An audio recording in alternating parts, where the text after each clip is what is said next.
Je vous remercie de me permettre de prendre la parole en faveur du projet de loi 252. La SCFP est le plus grand syndicat du Canada et représente 680 000 personnes. Le syndicat canadien de la fonction publique représente les travailleurs de la Société canadienne du sang en Colombie-Britannique, en Alberta et au Nouveau-Brunswick.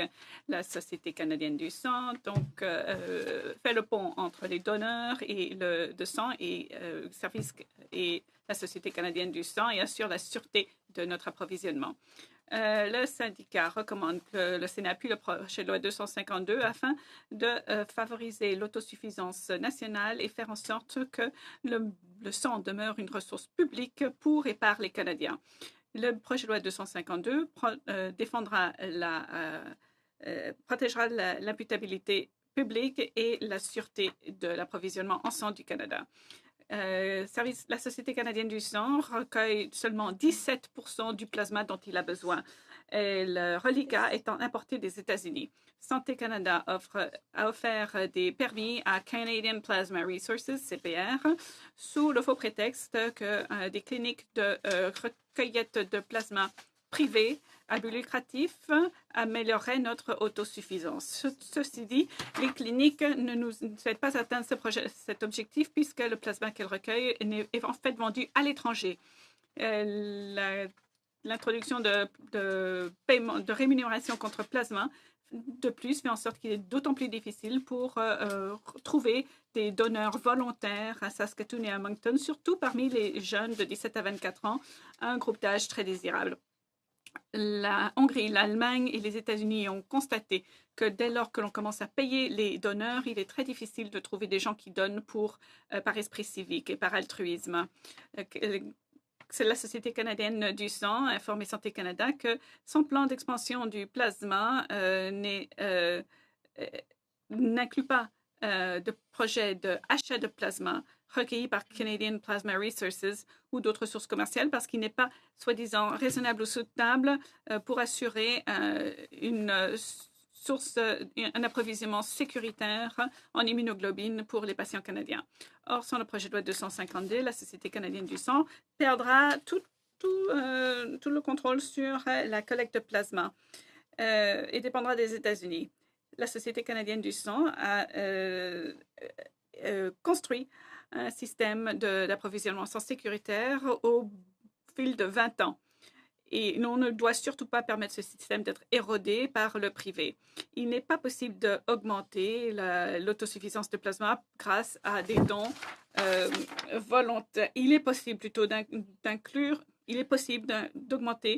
les dons de plasma par des moyens volontaires et altruistes. Entre 2013 et 2018, DEMA Québec a augmenté les dons de 14 à 21%.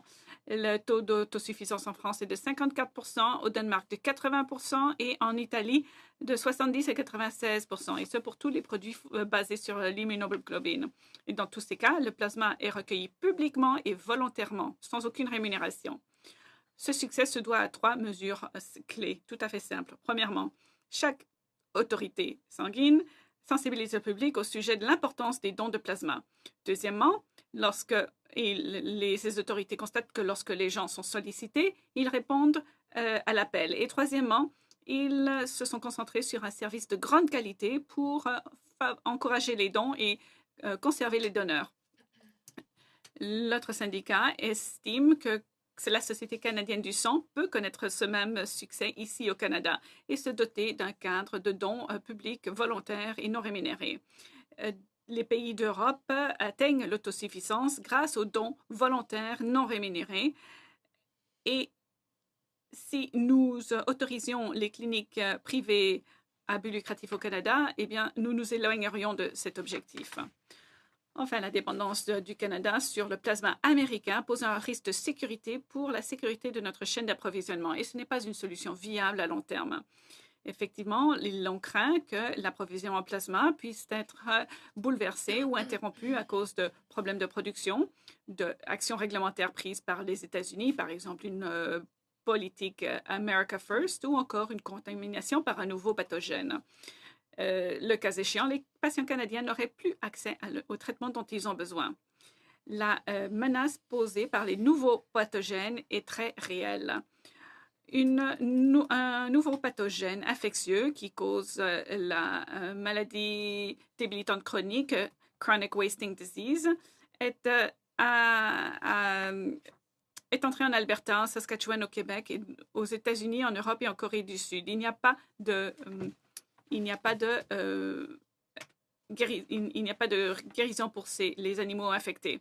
De la recherche effectuée sur des souris et des singes indique que le pathogène qui cause cette maladie, le CWD, peut franchir la barrière des espèces et infecter les humains qui contaminent les animaux infectés.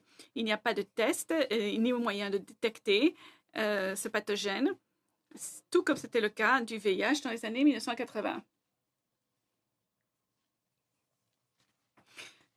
Pour assurer la sécurité de notre approvisionnement, nous devons nous préparer pour les pathogènes, les nouveaux pathogènes comme la maladie du dépérissement chronique des cervidés. Une interdiction nationale sur les dons contre rémunération est absolument nécessaire pour éviter les dons à risque élevé qui pourraient contaminer notre approvisionnement en plasma sans aucune chance de réparer les dégâts. Si nous nous concentrons sur l'autosuffisance grâce aux dons volontaires et non rémunérés, nous réduirons le risque d'une panne d'approvisionnement puisque notre système ne dépendra pas des États-Unis. Et nous assurons la sécurité de l'approvisionnement en recueillant le plasma auprès des donneurs les plus sécuritaires, ceux qui donnent de façon volontaire et altruiste.